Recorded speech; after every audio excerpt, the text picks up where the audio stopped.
Washington. Home builders and real estate agents are ramping up a battle against Republicans in Congress with a simple message: stop messing with the American dream. The object of their ire is the House GOP proposal to cap the total eligible loan amount for the IRS mortgage interest deduction at $500,000, down from the current limit of $1 million.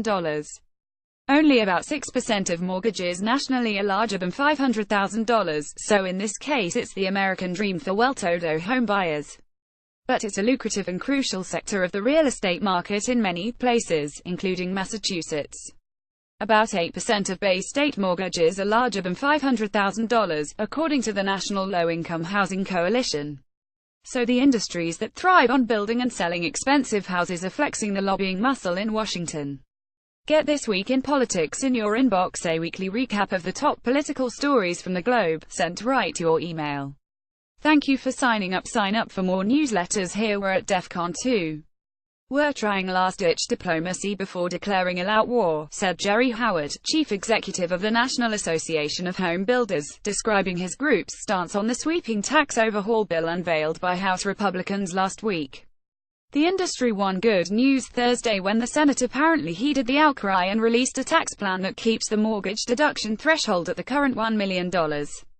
It's still far from clear how this debate will be resolved. The National Association of Realtors said it still objects to other aspects of both House and Senate bills.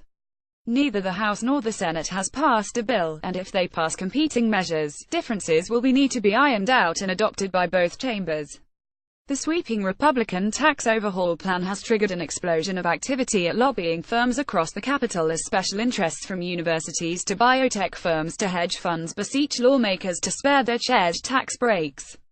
But few of those fights promise to be as intense as the one over the mortgage interest deduction, as well as the elimination, in the Senate plan, of the deduction for local real estate property taxes.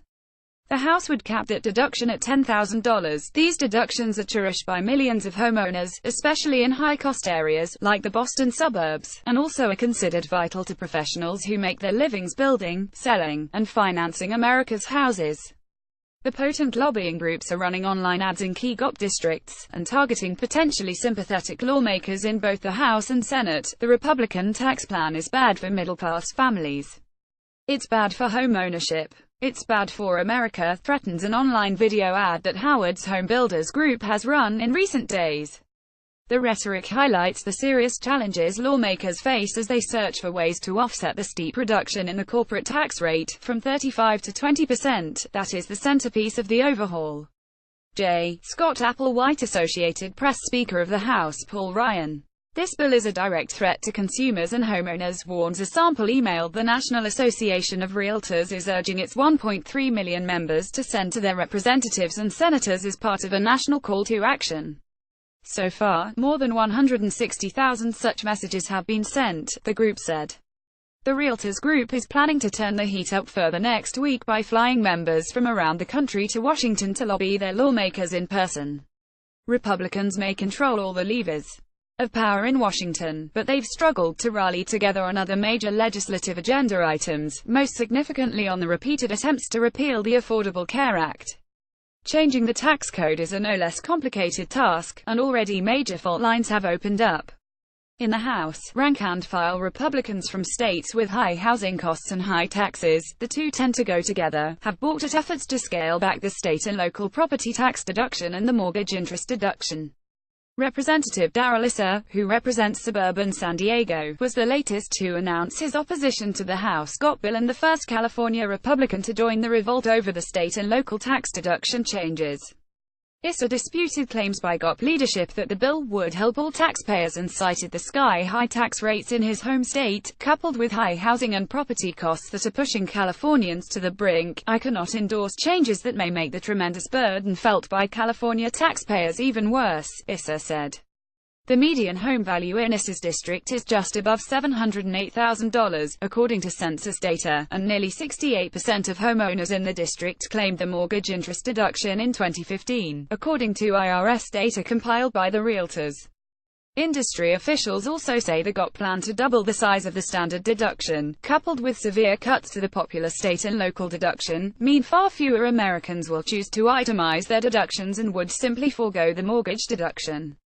For some, that would reduce the financial incentive to buy a house. NAHB estimates just 10 million Americans would use the mortgage interest deduction under the House bill, less than a third of the 34 million who currently take it. The group said, "This is a very big issue for our members, and we are going to be putting significant time and resources into trying to change the bill," said Jamie Gregory, deputy chief lobbyist for the National Association of Realtors. Homeownership is taking a real hit in this proposal right now. For the vast majority of Americans, there's going to be no difference between renting and owning, and we think there should continue to be an incentive to own. After the Senate said its bill would preserve the current mortgage deduction threshold, up to $1 million, the Realtors group still objected to the tax proposals. "We've already seen that a near doubling of the standard deduction, combined with the elimination of other deductions like the state and local tax deduction, can turn the American dream into a nightmare for families, as the rug is pulled out from under them.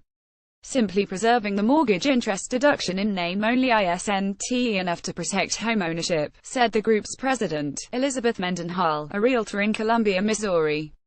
Tom Brenner. The New York Times. Senate Minority Leader Chuck Schumer left with Senator Ron Wyden, an Oregon Democrat, SPOKW, about the Republican tax plan on November 9. The home builders are waging a targeted lobbying campaign for the time being, rather than a saturation attack. Builders around the country who have personal relationships with key GOP representatives and senators are reaching out to those lawmakers, said Howard. Key targets include Republican House members from states with high housing costs or high taxes, like California and New York, and the House Freedom Caucus, an influential group of conservative lawmakers. The home builders are still trying to sell the idea of a new homeownership tax credit they've proposed, but if that doesn't work, they are pushing to restore existing breaks.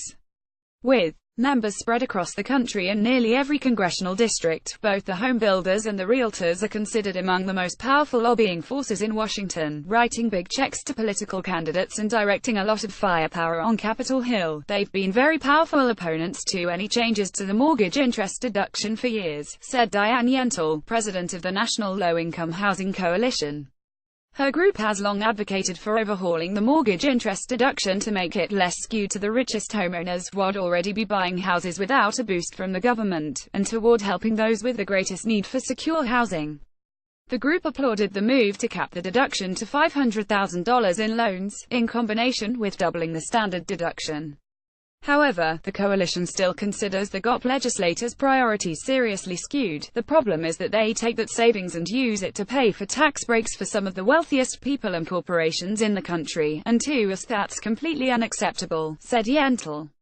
Victoria McGrane can be reached at victoria.mcgrane@globe.com. Follow her on Twitter at VGMac.